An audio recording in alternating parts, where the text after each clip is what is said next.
एक समय की बात है, भारत के एक गांव में एक बहुत ही लालची आदमी रहता था, जिसका नाम था कलंदर। वह उस गांव के राजा के लिए टैक्स जमा करने का काम करता था और उसी गांव में ही रहता था। उसका काम राजा के लिए टैक्स जमा करना था। कलंदर जो चीज को चाहता उसे पाने के लिए लोगों से टैक्स लेने के नियमों को बदल देता और टैक्स के नाम पर उनसे जो चाहता वह हासिल कर लेता, जैसे उनकी बकरियां, बैल, फसल आदि। धीरे धीरे कलंदर की लालच की आदत की बात पूरी जगह फैल गई। कलंदर के कारण सब लोग वहाँ पर रहने से डरते थे। उसके पड़ोसी गांव में राघव नाम का किसान रहता था। राघव का एक बेटा था विशाल, जो बहुत ही चालाक और बुद्धिमान था। राघव का परिवार बड़ी गरीबी में जी रहा था, लेकिन राघव का सपना था कि उसका बेटा एक बहुत बड़ा आदमी बने। एक बार जब सब लोग बैठकर इधर उधर की बातें कर रहे थे, तो विशाल ने लालची कलंदर के बारे में सुना और विशाल ने निश्चय कर लिया और बोला, मैं किसी ना किसी तरह से इस लालची कलंदर को राजा से सजा जरूर दिलवाऊंगा। राजा को कलंदर के इस लालची स्वभाव के बारे में पता नहीं है, इसीलिए ये मुंह मांगे कर वसूल करके सबको सताता है। कलंदर एक बड़ा ही शातिर और चालाक आदमी था, इसलिए विशाल ने बहुत सोच समझकर एक योजना बनाई। अपने परिवार के सो के उठने से भी पहले वह अपने पिता के बगीचे में गया और वहां लगे एक छोटे से आम के पेड़ को खोज के निकाल लिया। विशाल पेड़ को लेकर जल्दी जल्दी कलंदर के गांव की तरफ से निकल पड़ा। उसे किसी भी तरह सुबह के समय ही अपनी योजना के अनुसार कलंदर के सामने पहुंचना था, वो भी तब जब वह लोगों से टैक्स वसूल कर रहा हो।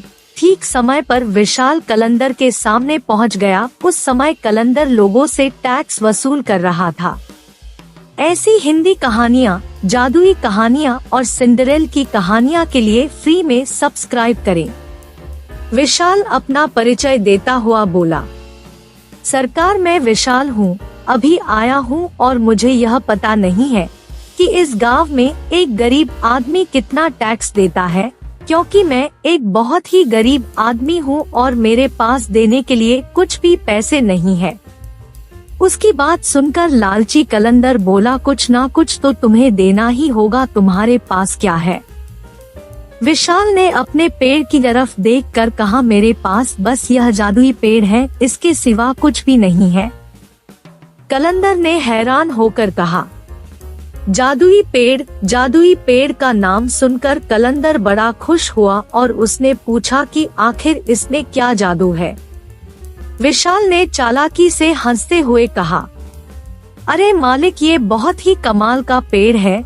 जो भी इसके पत्तों को छूता है वह कई घंटों के लिए लोगों को दिखाई नहीं देता। वह पूरी तरह से लोगों के सामने से गायब हो जाता है, पर वह सबको देख सकता है।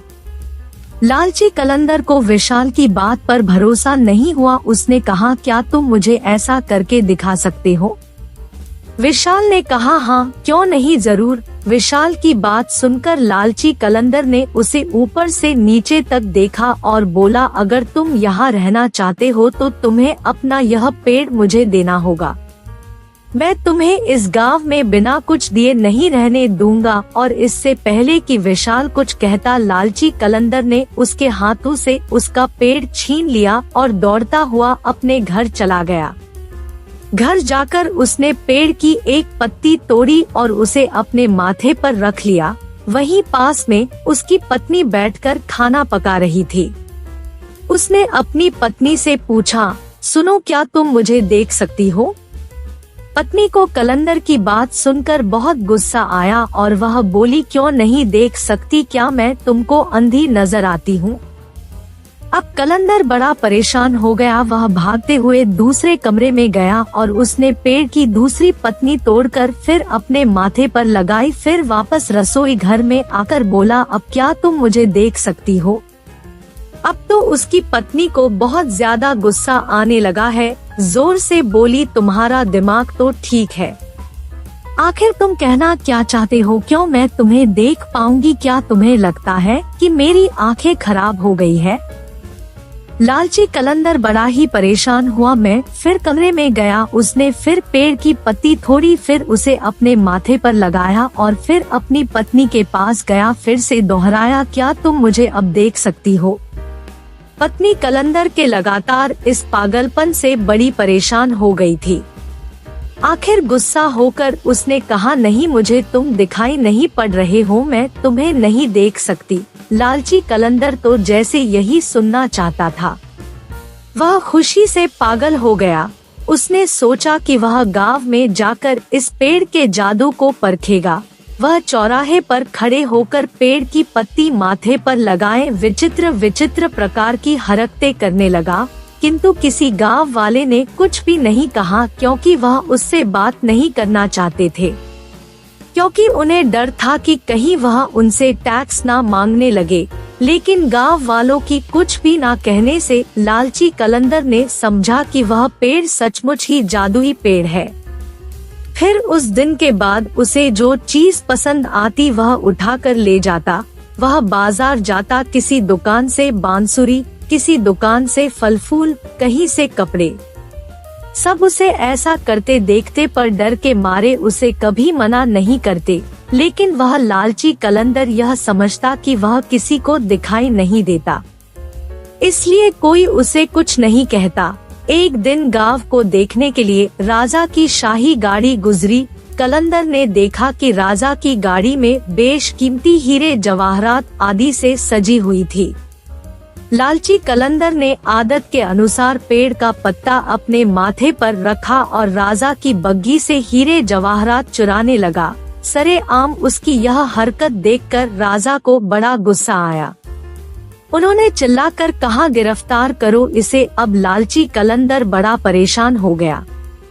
उसने कहा, महाराज मुझे क्षमा करे, इसमें मेरी गलती नहीं है।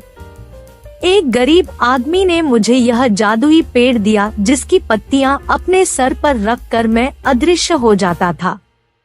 लेकिन आज मुझे पता चला कि वह झूठ बोल रहा था, क्योंकि आपने मुझे देख लिया और मैं गायब नहीं हुआ।